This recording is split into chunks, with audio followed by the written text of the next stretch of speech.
Hello friends, welcome to மக்கள் சேவை சால். இன்றைக்கி நம்ம ஒரு முக்கியமான இன்ஃபர்மேஷன் பற்றி தான் பார்க்க போகிறோம். அதாவது சற்று முன் நீட் எக்ஸாமுக்கான அட்மிட் கார்டை வெளியிட்டிருக்காங்க. ஸோ இப்போ உங்களுக்கான அட்மிட் கார்டை எப்படி ஆன்லைன் மூலமாக டவுன்லோட் பண்ணுறதுன்னு தான் இந்த வீடியோ பார்க்க போகிறோம். இந்த வீடியோ ஸ்கிப் பண்ணாமல் ஃபுல்லாக பாருங்கள். அது மட்டும் அல்ல, இந்த வீடியோ நிறைய பேருக்கு ஷேர் பண்ணுங்க. ஓகே, ஃபஸ்ட் இந்த வெப்சைட் ஓப்பன் பண்ணிக்கோங்க. இதுக்கான லிங்க்கை நான் டிஸ்கிரிப்ஷன் கொடுத்துட்றேன். NEET.NIC.in இதான் பார்த்தா அஃபிஷியல் வெப்சைட். ஓகே, இந்த வெப்சைட்டில் உங்களுக்கு ஃபஸ்ட்லேயே கொடுத்துருக்காங்க பாருங்கள், admit card for NEET UG 2025 லைவ்னு. அந்த ஆப்ஷன் நீங்கள் கிளிக் பண்ணிங்க அப்படின்னா இந்த மாதிரி தான் ஓப்பன் ஆகும். இல்லை கீழே கொடுத்துருக்காங்க பாருங்கள், நீட் யூஜி 2025 அட்மிட் கார்டுன்னு. இந்த ஆப்ஷன் நீங்கள் கிளிக் பண்ணிங்க அப்படின்னா இந்த மாதிரி ஒரு பேஜ் லோட் ஆகிட்டு உங்களுக்கு லாகின் பேஜ் ஓப்பன் ஆகும். இப்போ உங்களுக்கு பார்த்தா அப்ளிகேஷன் நம்பர் கேட்டிருக்காங்க. ஸோ இதில் போயிட்டு உங்கள் அப்ளிகேஷன் நம்பர், அதாவது நீங்கள் நீட் எக்ஸாம் அப்ளை பண்ண சொல்ல அப்ளிகேஷன் இருக்கும், அந்த அப்ளிகேஷன் நம்பர். அதுக்கு கீழே பாஸ்வேர்டு கேட்டிருக்காங்க. நீட் எக்ஸாம் அப்ளை பண்ண சொல்ல பாஸ்வேர்டு கொடுத்துருப்பீங்க, அதை என்ட்ரு பண்ணிவிட்டு ஸோ இந்த மேத்தமெட்டிக் அந்த கேப்சா கோட் இருக்குது பாருங்கள், அந்த கேப்சா கோடை இதில் அப்படியே பார்த்து நீங்கள் டைப் பண்ணிவிட்டு சப்மிட் அப்படின்ற ஆப்ஷன் நீங்கள் கிளிக் பண்ணிக்கோங்க. சப்மிட் பண்ணதுக்கப்புறம் இந்த மாதிரி தான் உங்களுக்கான அட்மிட் கார்டு பார்த்தா டீட்டெயில்ஸ் ஓப்பன் ஆகும். ஸோ இன்ஃபர்மேஷன் கரெக்டாக செக் பண்ணி பார்த்துக்கோங்க. இதில் டவுன்லோட் அட்மிட் கார்டு அப்படின்ற ஆப்ஷன் நீங்கள் கிளிக் பண்ணிங்க அப்படின்னா உங்களுக்கான அட்மிட் கார்டு நீங்கள் தாராளமாக டவுன்லோட் பண்ணிக்கலாம். சில உங்கள் ரோல் நம்பர் என்ன, அப்ளிகேஷன் நம்பர் என்ன, கேண்டிடேட் எல்லாமே இன்ஃபர்மேஷன் கரெக்டாக இருக்கா இல்லையா நீங்கள் செக் பண்ணி பார்த்துக்கோங்க.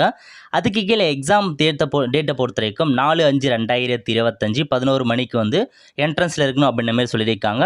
4/5/2025 எக்ஸாம் இருக்க போது உங்களுக்கு டைம் பொறுத்த வரைக்கும் 2 PM 5 PM வரைக்கும் எக்ஸாம் நடக்குதுங்க. டெஸ்ட் சென்டர் கொடுத்துருக்காங்க. அதேமாதிரி நீங்கள் எங்கே போயிட்டு எக்ஸாம் எழுதணுமோ அதுக்கான சென்டர் எங்கே அதையும் அனௌன்ஸ்மெண்ட் பண்ணியிருக்காங்க. ஸ்கூல் காலேஜில் உங்களுக்கான சென்டர் அனௌன்ஸ்மெண்ட் பண்ணுவாங்க.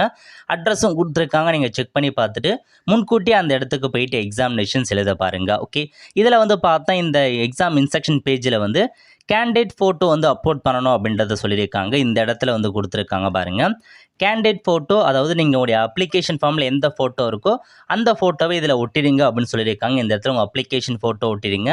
அதுக்கப்புறம் பார்த்தா இதில் candidate left hand thumb impression கேட்டிருக்காங்க. ஸோ உங்கள் லெஃப்ட் ஹேண்ட் தம்ப் இம்ப்ரெஷனையும் பார்த்தா நீங்கள் before reaching the centre reach மட்டும் நீங்கள் லெஃப்ட் தம்ப் இம்ப்ரெஷன் போடுற மாதிரி இருக்கும். அதுக்கப்புறம் இங்கே கேண்டிடேட் சிக்னேச்சர் கேட்டிருக்காங்க. இது பார்த்தா எக்ஸாம் ஹாலுக்குள்ளே போயிட்டு உங்களுக்கான சிக்னேச்சர் போடுற மாதிரி இருக்கும். இந்த 2 இடம் மட்டும் கரெக்டாக முன்கூட்டியே ஃபோட்டோ அப்லோட் பண்ணிக்கோங்க. அதுக்கப்புறம் லெஃப்ட் தம்ப் இம்ப்ரெஷனை ஒட்டிடுங்க. இது 2 மட்டும் பண்ணுங்கள். எக்ஸாம் ஹாலுக்கு முன்னாடியே போகணும். எக்ஸாம் ஹாலில் இந்த கேண்டிடேட் சிக்னேச்சரில் போய்ட்டு நீங்கள் சைன் பண்ணுற மாதிரி இருக்கும். ஓகே, ஸோ இன்ஸ்ட்ரக்ஷன்லாம் தெளிவாக நீங்கள் படித்து பார்த்துட்டு அதுக்கேற்ற மாதிரி செக் பண்ணிக்கோங்க. எந்த மாதிரி டாக்குமெண்ட்ஸ் எடுத்துகிட்டு போகணும் எல்லாமே கேட்டிருக்காங்க. இந்த ஹால் டிக்கெட் கூட ஏதாச்சும் ஒரு ஒரிஜினல் டாக்குமெண்ட்ஸ் கேட்டிருக்காங்க எவிடன்ஸுக்காக. ஸோ உங்களுடைய ஆதார் கார்டு அந்த மாதிரி டாக்குமெண்ட்ஸ் கேட்டிருக்காங்க. So no candidate would be allow to enter examination without admit card, valid ID proof இல்லாமல் அலோவ் பண்ண மாட்டோம் அப்படின்னு சொல்லியிருக்காங்க. ஸோ செக் பண்ணி பார்த்துட்டு கரெக்டாக பார்த்தா எல்லாமே ரெடியாக ப்ரிப்பேர் ஆகி எக்ஸாம் அட்டன் பண்ண பாருங்கள். அவ்வளோ ஃப்ரெண்ட்ஸ், கண்டிப்பாக இந்த பிடிச்ச லைக் பண்ணுங்கள். அது மட்டும் அல்ல, இந்த நிறைய பேருக்கு ஷேர் பண்ணுங்கள். அடுத்து ஒரு நல்ல சந்திப்போம். நன்றி, வணக்கம்.